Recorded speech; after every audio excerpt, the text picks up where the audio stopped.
Magsidayo ang lahat para sa ating panimulang panalangin. Maaari ko bang tawagin si Miss Kea para pumunta sa harap at pangunahan ang ating panimulang panalangin. In the name of the Father, the Son, and the Holy Spirit. Amen. O God, Almighty, behold us, thy loving children, who already obey our word and service. Help us, dear Lord, to be obedient to our teachers, kind to our companions, and listen to our service. As we pray, Mary, thy blessing for ourselves, for our soul, our loving country, the Philippines. Amen. Magandang umaga mga bata. Magandang umaga po, teacher. Kamusta naman ang bawat isa?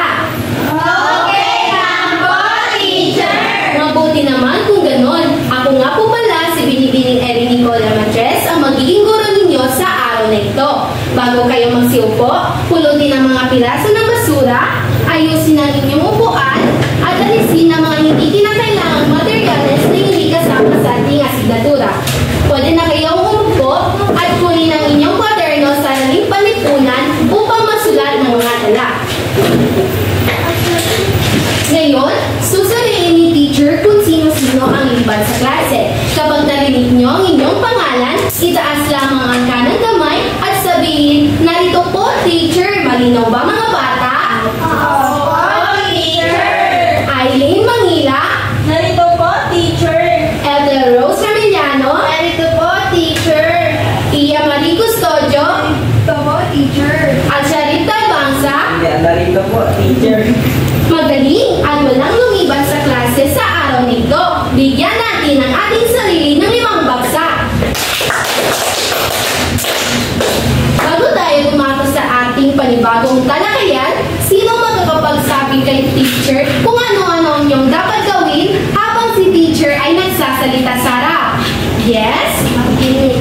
Tama. Ano pa? Huwag maingay, teacher. Tama. Ano pa?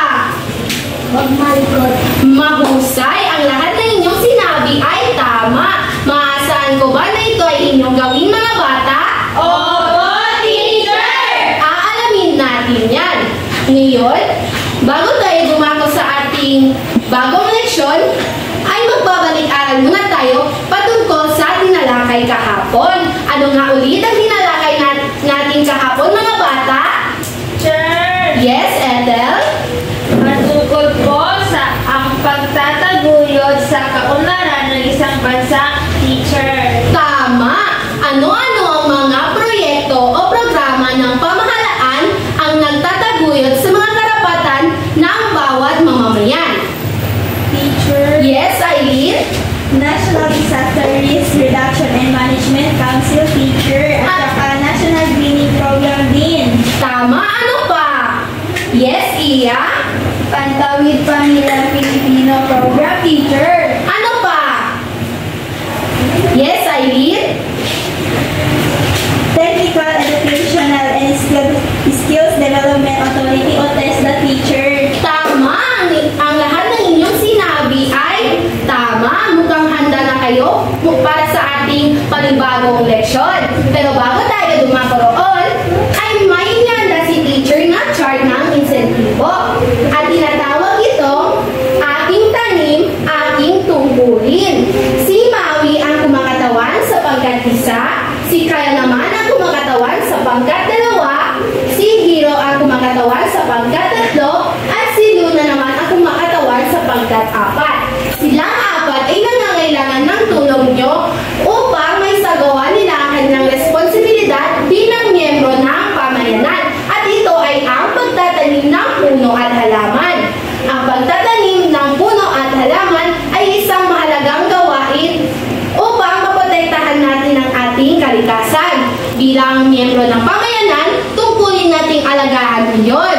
Sa pagtatanim ng puno at halaman, mapapanatili natin ang sariwang hangin, maiwasan ang pagbaha, at mapapanatili nating maganda ang kapaligiran. kapaligiran. Ngayon, hahatiin ko kayo sa 4 na pangkat. Mula kay MM hanggang kay Latifa ang pangkat 1. Mula naman kay Irene hanggang kay Ethel ang pangkat 2. Mula kay Lady Lance hanggang kay Maiko ang pangkat 3. At mula naman kay Iya hanggang kay Al-Sharif ang pangkat 4. Mission ay tulungan sina Maui, Kyle, Hiro at Luna na magtanim ng puno at halaman. Bawat tamang sagot ninyo sa aking mga katanungan ay magkakatanggap kayo ng 1 punla ng puno at 1 punla ng halaman. Ang grupo na makakatanim ng maraming puno at maraming halaman ay ituturing ko na pinakamahusay na tagapangalaga at makakatanggap ng gantimpala sa akin. Ngayon, mayroon akong inahandang tula para sa inyong mga bata. At ang pamagat ng tula ay, ako'y responsable mamamayan. Babasahin muna ni teacher at pagkatapos ay sasabayan niyo ako. Maliwanag ba mga bata? Opo, teacher! Handa na ba ang lahat makinig? Opo, teacher! Sisimulan na natin. Ako'y responsable mamamayan. Ako'y responsable mamamayan. Ako'y isang mamamayan ng bayang mahal. Ako'y isang mamamayan ng bayang mahal. May tungkulin akong dapat isabuhay ng ganap. May tungkulin akong dapat isabuhay ng ganap. Sa bawat kilos, salita at gawa. Sa bawat kilos, salita at gawa. Pamayanan ko'y aking inuuna. Pamayanan ko'y aking inuuna. Sumusunod ako sa batas at patakaran. Sumusunod ako sa batas at patakaran. Upang kapayapa ay manatili sa kinabukasan. Upang kapayapa ay manatili sa kinabukasan. Sa lansangan man o sa sariling tahanan. Sa lansangan man o sa sariling tahanan. Paggalang sa alituntunin ay aking pinanghahawakan. Paggalang sa alituntunin ay aking pinanghahawakan. Ako'y tumutulong sa nangangailangan. Ako'y tumutulong sa nangangailangan. Sa matatanda, may kapansanan o sinumang nasasaktan. Sa matatanda, may kapansanan o sinumang nasasaktan. Bukas palad ang aking puso't kamay. Bukas palad ang aking puso't kamay. Pagmamalasakit sa kapwa'y hindi kailanman mawawala at mamamatay. Pagmamalasakit sa kapwa, hindi kailanman mawawala at mamamatay. Ang kalikasa'y aking inaalagaan. Ang kalikasan ay aking inaalagaan. Hindi ako nagtatapon kung saan-saan. Hindi ako natatapon kung saan-saan. Nag-aalaga ng halaman, naglilinis, nagre-recycle ako. Nag-aalaga ng halaman, naglilinis, nagre-recycle ako. Upang maging luntian ang mundo. Upang maginuntian ang mundo. Bilang mag-aaral, ako'y nagsisikap. Bilang mag-aaral, ako'y nagsisikap. Nag-aaral ng mabuti, sumusunod sa guro at batas. Nag-aaral ng mabuti, sumusunod sa guro at batas. Sapagkat alam ko sa simpleng pagsunod. Sapagkat alam ko sa simpleng pagsunod. Ang kinabukasan tiyak na magbubunga ng pag-unlad. Ang kinabukasan ay tiyak na magbubunga ng pag-unlad. Kusang loob kong ginagampanan ang tungkulin. Kusang loob kong ginagampanan ang tungkulin. Kahit walang kapalit, ako'y masiglang kikilos at aamin. Kahit walang kapalit, ako'y masiglang kikilos at aamin. Ang pagbabago sa bayan ay dito nagmumula. Ang pagbabago sa bayan ay dito nagmumula. Sa puso, sa tahanan, at sa gawa ng bawat isa. Sa puso, sa tahanan, at sa gawa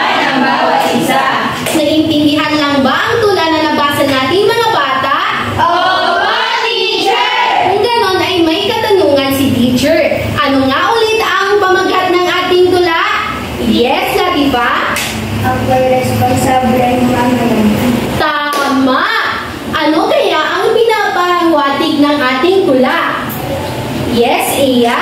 Teacher, ang ipinapahiwatig ng tula ay kailangan natin maging responsableng mamamayan sa ating pamayanan. Mahusay! Ano-ano ang mga responsibilidad na nabanggit sa tula?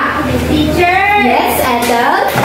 batay po sa tula na binasa po natin, teacher, ang mga responsibilidad na nabanggit sa tula po ay ang pagsunod sa batas at mga patakaran po, teacher. Tama! Dahil dyan, bibigyan ko ang bawat pangkat na nakapagsagot ng puntos.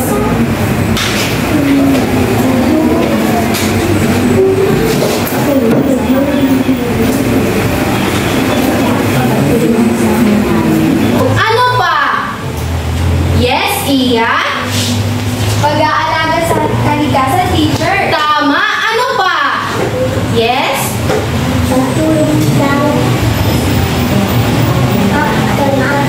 Tama! Dahil dyan, bibigyan ko din ang mga sumagot ng puntos. Tayo tumakot sa ating bagong leksyon, may ipapakita ko sa inyo ilang mga larawan. Nais kong tingnan ninyo ito na mabuti at pag-isipan kung ano ang ipinapakita sa bawat larawan. Pagkatapos niyong makita, ilarawan niyo sa akin kung ano ang ginagawa ng bawat tao sa larawan. Ano kaya ang pinapahiwatig ng kanilang kilos? Para sa unang larawan, ano sa tingin niyo ang pinapahiwatig ng larawan na ito? Yes? Pagsunod sa batas. Tama! Para sa pangalawang larawan naman? Yes, Mia? Pagtulong sa pangangailangan. Tama! Ito ay pangangailangan. Para naman sa ikatlong larawan? Teacher, Yes, Ethel? pangangalaga sa kapaligiran, teacher. Tama! Para sa pang-apat na larawan naman? Teacher, Yes, Eileen? pag-aaral na mabuti, teacher. Mahusay! At para sa panglimang larawan? Yes, Iya? Pagkukusang loob sa kapaligiran.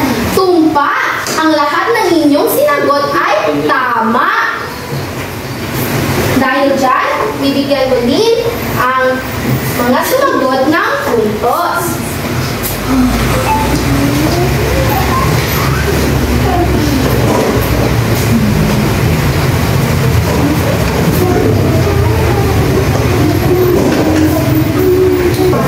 Batay sa mga larawan na inyong nakita, may ideya na ba kayo kung ano ang tatalakayin natin ngayon?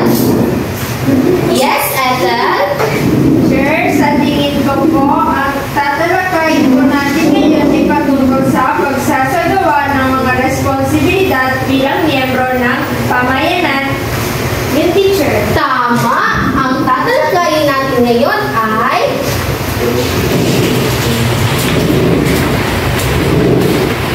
ang pagsasagawa ng mga responsibilidad bilang miyembro ng pamayanan. Kapag sinasabi natin ang salitang responsibilidad, ano ang pumapasok sa inyong isipan? Yes, Iya? Tungkulin na dapat natin gampanan, teacher. Tama! Sa tingin ninyo, bakit mahalaga na gampanan natin ang ating responsibilidad bilang miyembro ng pamayanan? Sir, Yes, Ethel? teacher, sa palagay ko po, mahalagang gampanan natin ang ating mga responsibilidad bilang miyembro ng pamayanan para maging maayos, mapayapa, at maganda ang ating lugar. Tama! Bilang mamayan ng Pilipinas, tayo ay inaasahang aktibong makikisa sa mga programa at gawain ng pamayanan patungo sa pag-unlad ng ating bansa. Marami tayong paraan upang tayo ay maging mabubuting mamamayan ng ating pamayanan at bansa. Maaari niyo bang basahin ang unang paraan? Sundin ang mga tuntunin at regulasyon. Kailangan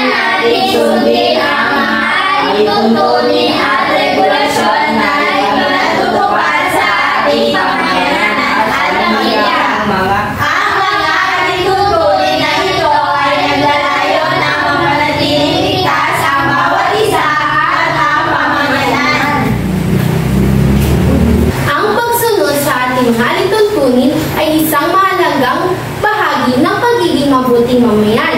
Sa pamamagitan nito, may iwasan natin ang gulo, aksidente, at mapapanatili natin maayos ang ating paligid. Sa tingin ninyo, ano ang maaaring mangyari sa ating pamayanan kung hindi natin susundin ang mga alintuntunin? Yes, Ethel? Sa tingin ko po, teacher, kapag hindi tayo sumunod sa mga alintuntunin, maaari pong magkagulo o masagdan ng ibang tao. Tama!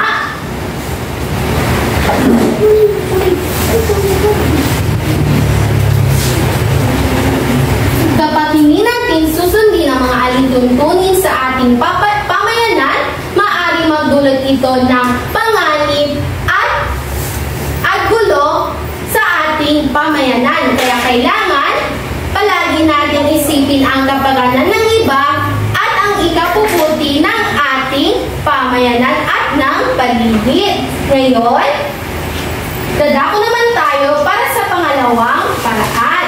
Maaari nyo bang basahin ng sabay-sabay kung ano ang pangalawang paraan? Tulungan ang kapwa. Isa sa ating responsibilidad bilang miyembro ng pamayanan ay ang tulungan ang mga nangangailangan. Kailangan palagi natin tulungan ang mga taong may kapansanan, matatanda at buntis. Tama. Bakit sa tingin ninyo mahalaga na tumulong tayo sa kapwa? Yes, Iya? Mahalaga na tumulong tayo sa kapwa para maramdaman po nila na may nagmamalasakit sa kanila. Tama. Sa paanong paraan na kayo nakatulong sa inyong kapwa? Maaari nyo bang ibahagi sa klase? Yes, Eileen? Ako, teacher, nagbigay ako ng pagkain sa mga tao sa kalsada, teacher. Tama! Sino pa gusto magbahagi? Yes? Yes, Ethel? Ako po, teacher, tinutulungan ko po ang kaklase ko na nahihirapan sa pagbasa, teacher. Tama!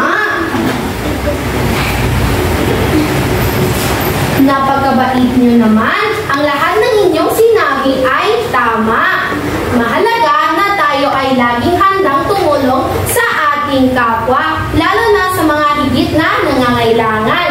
Sa pamamagitan nito, naipapakita natin ang malasakit at pagtulong sa ating kapwa. Ngayon, dadako naman tayo para sa pangatlong paraan.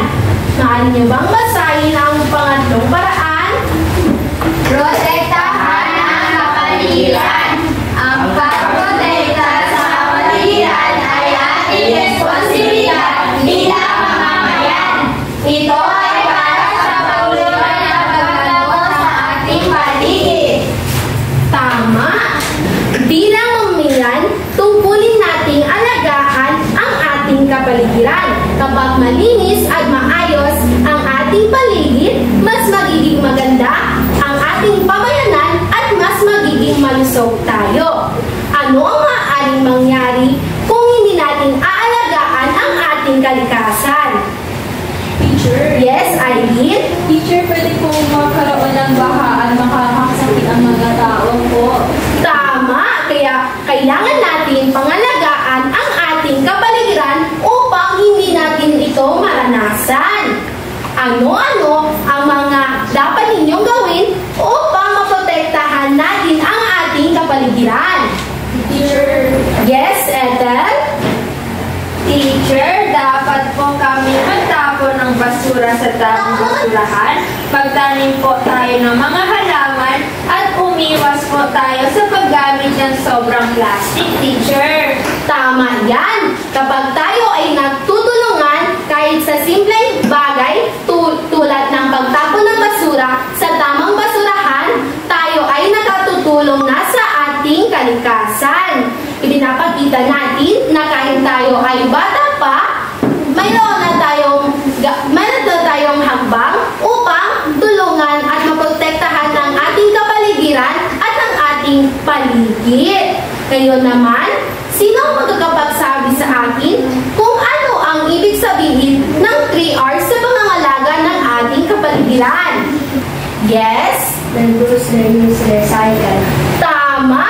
Ang 3 R's ay ang reduce, reuse, recycle. Ang 3Rs ay ang mga paraan upang mabawasan ang mga basura at mapangalagaan ang kalikasan. Kapag ito ay ating sinunod, magiging malinis at ligtas ang ating kapaligiran. Ngayon, dadako naman tayo sa pang-apat na paraan. Maaari nyo bang basahin ng sabay-sabay ang pang-apat na paraan? Mag-aral ng mabuti. Bilang responsable mamamayan, dapat natin gawin ang ating mga responsibilidad sa paaralan. Dapat palagi tayong nakikinig sa ating pang-araw-araw na aralin at mag-aral pagdating sa bahay. Ang pag-aaral ng mabuti ay isa ring paraan ng pagtupad sa ating tungkulin bilang mamamayan. Kapag tayo ay nagsisikap sa pag-aaral, hinahanda natin ang ating sarili para sa kinabukasan at makakatulong tayo sa ating pamilya balang araw. Mga bata, paano ninyo may papakita na ikaw ay isang responsableng mag-aaral? Teacher? Yes, Aileen? Teacher, pumasok sa paaralan ng tamang oras at mag-aral ng mabuti, teacher. Tama! Sa tingin ninyo, paano nakatutulong sa bansa ang isang masipag na mag-aaral? Yes, Iya? Teacher, kapag po tayo ay nag-aaral ng mabuti, pwede po tayo maging guro, doktor, leader na makakatulong sa bansa. Tama! Tama ka dyan, Iya! Ang mga batang nagsusumikap ngayon ay magiging matatalino mamamayan at tagapaglingkod ng bayan sa hinaharap. Ngayon, ano ang maaaring mangyari kung hindi natin sineseryoso ang pag-aaral? Yes, Iya? Hindi po tayo matuto at mahirapan po tayo makahanap ng magandang trabaho.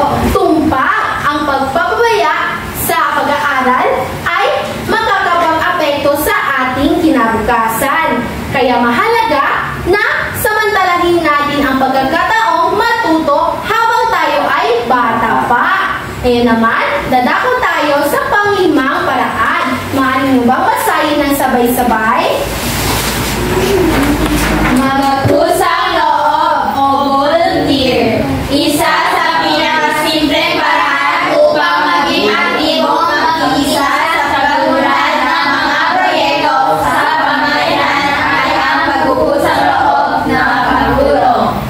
Ang pagkukusang loob ay ang pagtulong sa kapwa o pamayanan ng bukal sa kalooban kahit walang kapalit o utos. Ito ay mahalagang katangian ng isang pagiging mabuting mamamayan. Sino sa inyo ang nakaranas ng tumulong kahit walang nagsabi sa inyo? Opo, teacher. Yes, maaari mo bang ibahagi ito sa klase? Tumutulong po ako sa feeding program sa eskwela. Sino pa? Sino pa ang gusto magbahagi ng inyong karanasan? Teacher? Yes, Ethel? Ako po, teacher, sumasama po ako sa tree planting activity sa school, teacher. Napagaganda naman ang inyong mga ibinahagi, mga bata.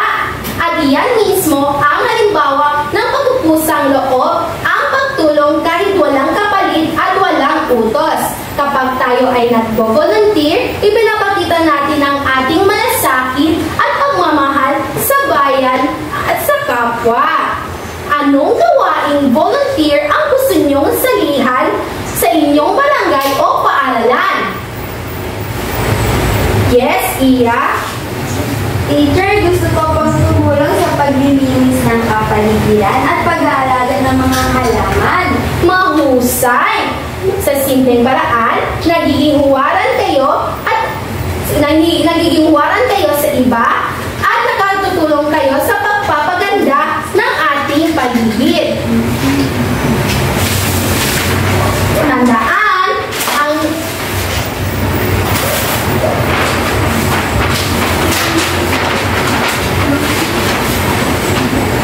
Tandaan, ang simpleng pagtulong ay may pag-unlad ng pamayanan. Bilang mabuting mamayan, kailangan natin gawin ang ating papel at responsibilidad sa pagtulong na maabot ang pag-unlad ng ating pamayanan. At dyan ngayon nagtatapos ang ating talakayan. Ngayon, may ipapakita ako sa inyong dalawang larawan.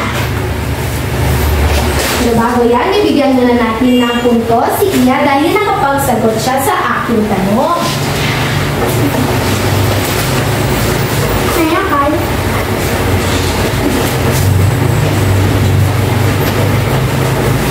Ngayon, may ipapakita ako sa inyong dalawang larawan. Ano ang nakikita ninyo sa dalawang larawan? Yes, Mia? Malinis at makalat. Tama! Ano kaya ang magiging epekto kung hindi natin gagampanan ang ating responsibilidad bilang miyembro ng pamayanan? Yes, Iya? Magiging marumi, magulo at delikado ang ating paligid, teacher. Tama ka dyan, Iya!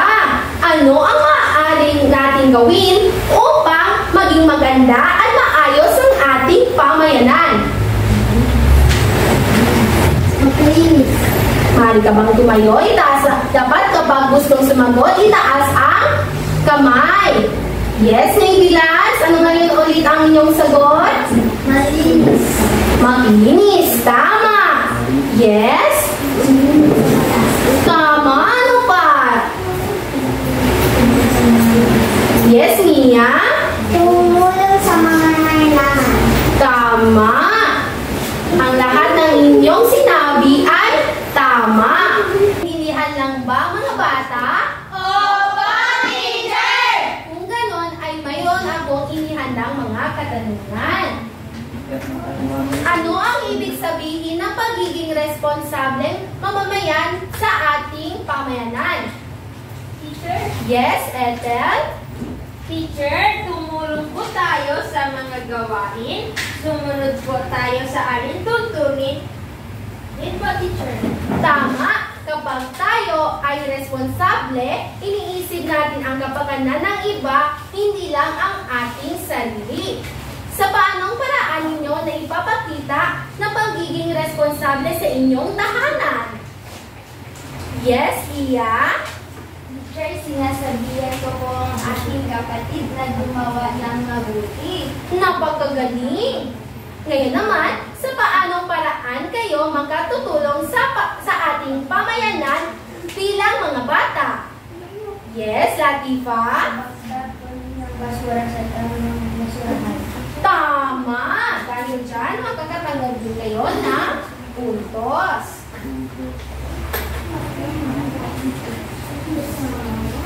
Mga bata, huwag maingay. Ano pa? Yes, Mia? Pagsunod sa batas. Tama! Marami tayong naitutulong sa pag-unlad ng ating pamayanan sa iba't ibang paraan. Sa simpleng pagsunod ng alintuntunin, Maiko, huwag mag-ingay kasi si teacher ay nagsasalita sa harap. Pwede ba iyon? Pwede ba? Okay, makinig lang mabuti kay teacher. Sa simpleng pagsunod sa alintuntunin, kahit sa simpleng paraan tulad ng pagsunod sa mga alintuntunin, pagtulong sa kapwa, pagprotekta sa kapaligiran, at pagiging masipag na mag-aaral, ay tayo ay nakikibahagi sa kayusan at kaunlaran ng ating komunidad. Tandaan ninyo, mga bata, ang tunay na mamamayan ay may disiplina at malasakit sa kapwa. Hindi kailangang malaki ang inyong gawin upang makatulong sa kapwa. Ang mahalaga ay pusang loob ninyo itong ginawa at galing sa inyong puso. Maliwanag ba, mga bata? Opo, teacher! Ngayon naman ay magkakaroon tayo ng pangkatang aktibidad. Handa na ba kayo para sa ating pangkatang aktibidad, mga bata? Opo, teacher! Ngayon, basahin nga natin ng sabay-sabay ang panuto para sa responsibilidad. Mali niyo bang basahin ito? Gumawa ng maikling roleplay kung paano ninyo maisasagawa ng tama ang isang responsibilidad bilang miyembro ng pamayanan batay sa inyong sitwasyon. Ngayon, gumawa kayo ng bilog nang hindi gumagawa ng ingay.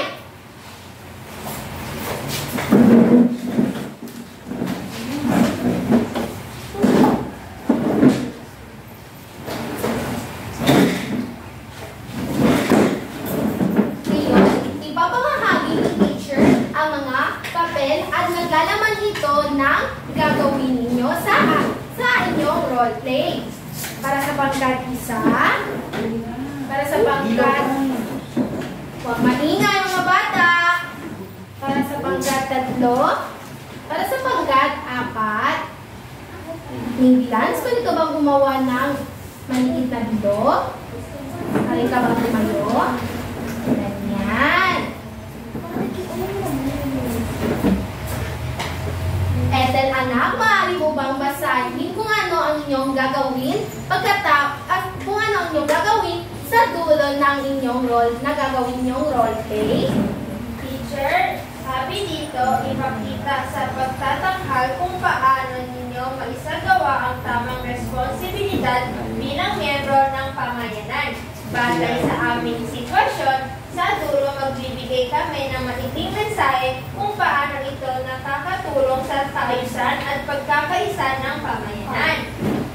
Ngayon, tama dyan.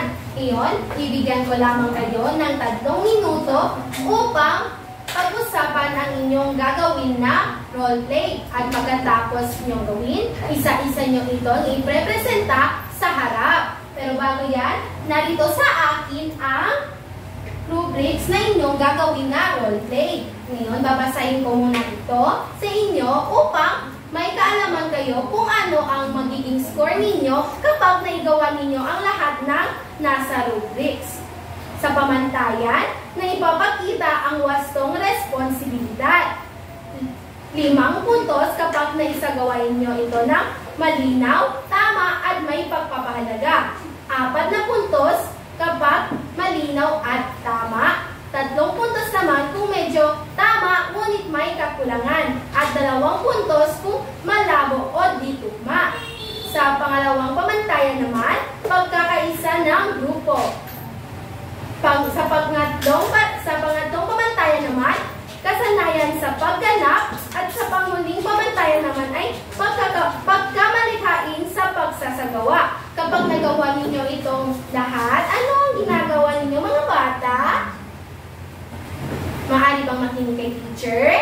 Opo, teacher. Kapag nagawa nyo ito ng maayos, ay makakapuntos kayo ng 20 puntos. Maliwanag ba mga bata? Opo, teacher! Ngayon, maganda na kayo sa inyong roleplay. Pagkatapos ng 3 minuto ay isa-isa po na kayong tatawag. Gawin na may sasakyan and then may maganda tapos may ano siyang gamit and then suddenly palagi nalalaw. Ipakita kung paano sa makikaya ibanat ang mga hula sa pag-aaral. Handa na ba ang lahat? Ngayon, ayusin na ang inyong upuan at isa-isa po na kayong tatawagin upang ipakita ang inyong roleplay. Ayusin na mga upuan.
Paliwanag batay sa sariling karanasan o kaalaman at ipakita ang kahalagahan ng pagsunod sa batas ay tutunin at tungkulin bilang isang mabuting kasapi ng pamayanan. Ngayon, kunin ang inyong buong papel at sagutin ang pagsusulit. Tapos na ba mga bata? Opo, teacher! Ngayon, ipasa nyo na ito sa inyong kanan at ipasa nyo na ito paharap. Narito na ba ang lahat ng papel mga bata? Opo, teacher! Ngayon, kunin ang inyong kwaderno sa araling panlipunan at isulat ang inyong tagdang aralin. Yan, maaari niyo bang basahin ang ating tagdang aralin? Tagdang aralin. Panuto. Isa-isang malinis na long bond paper. Isulat ang isang liham na may pamagat na ako ay nangakong gampanan ang aking tungkulin sa aking pamayanan. Tapos niyo na ba isulat ito mga bata? Opo, teacher! Ngayon, bibilangin ni teacher kung ilan ang mga nalikom ninyong puntos. Maaari niyo bang tulungan si teacher na magbilang? Opo, teacher! Para sa pangkat isa, maaari niyo bang sabayan si teacher magbilang? Sa dalawa, tatlo, apat, lima, anim, pito, walo, siyam, sampu. Dahil nakakuha ng 10 puntos ang pangkat isa, bigyan natin sila ng 10 palakpak.